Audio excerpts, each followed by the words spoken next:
We're Scarlett and Seth, and this is Lewis the Van. 3 months into our cross-country trip across the U.S., we had finally settled into the daily routines that accompany full-time van life.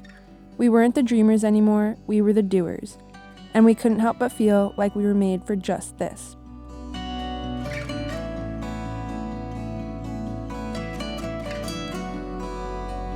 Then COVID-19 hit, wreaking havoc not only on this community of nomads we were now proudly a part of, but on entire nations.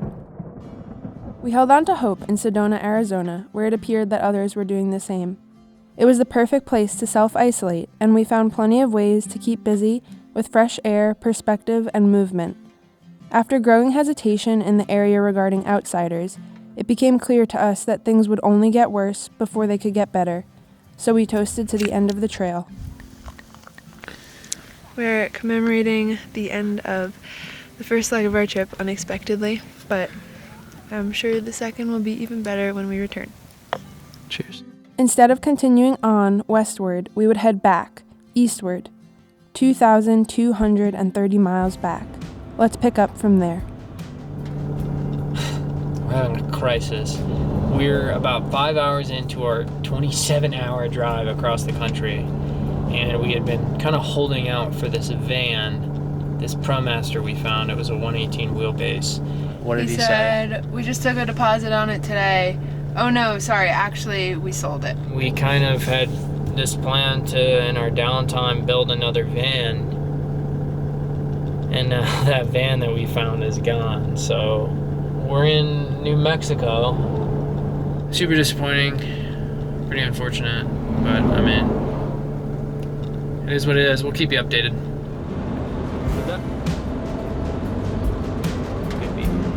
That's crazy. Alright, so it's Saturday. Day two. We've got about 11 hours scheduled for today so that we can get into town around Monday. We found another van. We did find another van. It's very close to the final destination. It's only about 50 minutes away. And it's better and cheaper.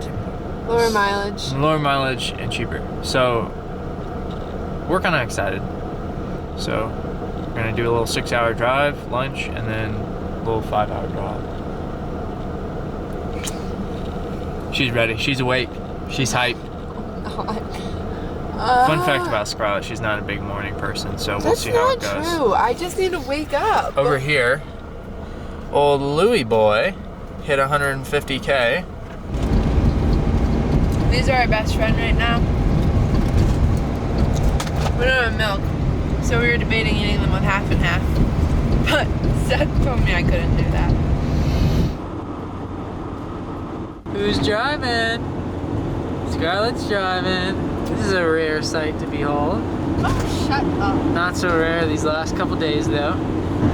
We're coming up on halfway across America right now. We're in Oklahoma. Not so much to see in Oklahoma. We're getting into Arkansas in about 8 miles. And then we're checking out the van on Monday morning. So hopefully that doesn't fall through. Arkansas! They got nice roads. Lulu's excited about it, obviously. Obviously, Lulu's hyped up. Ooh! Big influence.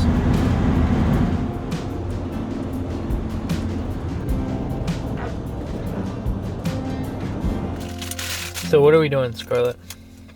Well, we're about 12 hours 12 into hours the day. into this day. We're going another 12 hours straight through. Got the graham crackers on deck. We only have 11 hours to our final destination. So we kind of made the call tonight that we just felt like doing the whole thing. So we're going to see how that goes. We got coffee. We're feeling hyped up. It's already like 11 p.m. Yeah, I'm feeling hyped up. I'm so feeling I'm like driving. I need to take a nap.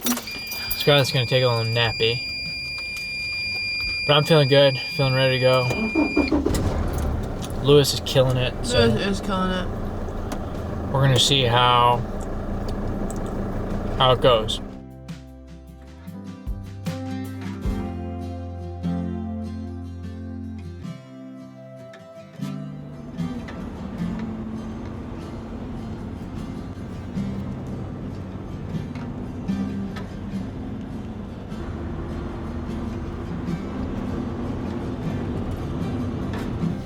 A rare sight to behold here on this trip. Leave me alone.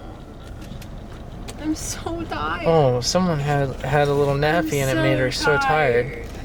And I just got off my 14-hour driving shift overnight.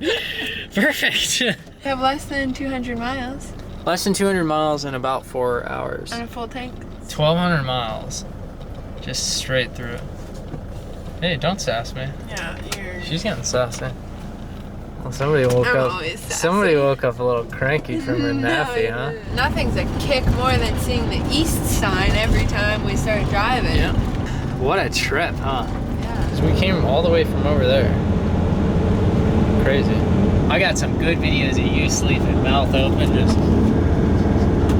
We will update you as it happens, but we got about 4 hours left and 200 and some miles. What? This is a Dodge?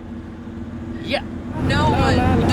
I'm gonna cut this in. No, you're not. I really can't wait to sift through all this footage of Seth talking to himself. Wow. Oh, like she sifts through the footage. I do. I edit the videos. Yeah. That's Oh, all yeah, me. yeah. All me. Yeah. Look at you. You got this huge coffee. You got a freaking 3-hour drive in the day? What?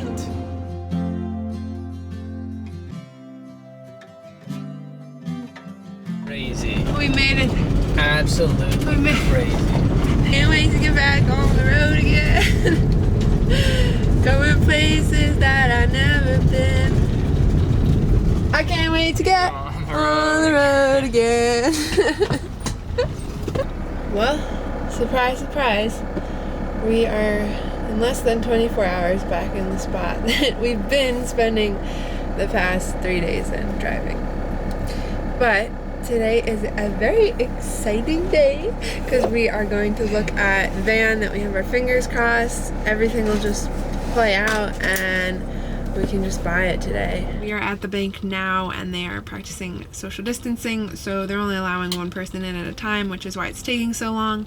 But I figured while Seth is in there pulling out the money, I would just come on here, hop on, and give you a little update. So he is pulling out the money right now, and it is definitely the biggest purchase of our lives together so far. Lewis didn't cost this much when we purchased him, so definitely a little nerve-wracking. I do have butterflies, and we're going to the dealer after this where they are selling the van we're looking at and interested in buying. We are ready to buy it today.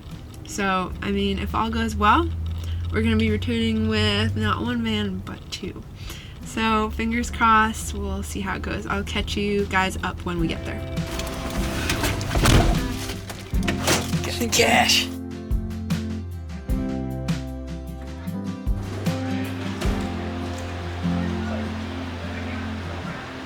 The Yeah. ProMasters are crazy with how wide they are. But I can stand She can stand in the middle. Perfect. Oh! What? That 118 turn radius, Oh, nothing yeah. quite like it. No.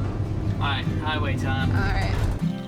So you're thinking it's just an axle seal leak? And I got it up with their mechanics and we crawled under it, and like, it's definitely the axle seal where the fluid's coming from. Give you a ring back. Okay, thank you so much, sir. Appreciate it. Uh-huh. Alright. Thank you. Alright, bye. So, we're trying to get an estimate so that we can talk that number down off the price and get it for a good deal, and then drive it over there and have the thing repaired and everything like that. So, that's what's happening right now. We laid our offer on the table. He came back, said no go. It's a no go. So we walked out. After discussing it, I think we're gonna go back and we're gonna put in one last final offer. And if he says no, then it's seriously a no. There she is. What the heck did we just do? Oh my gosh.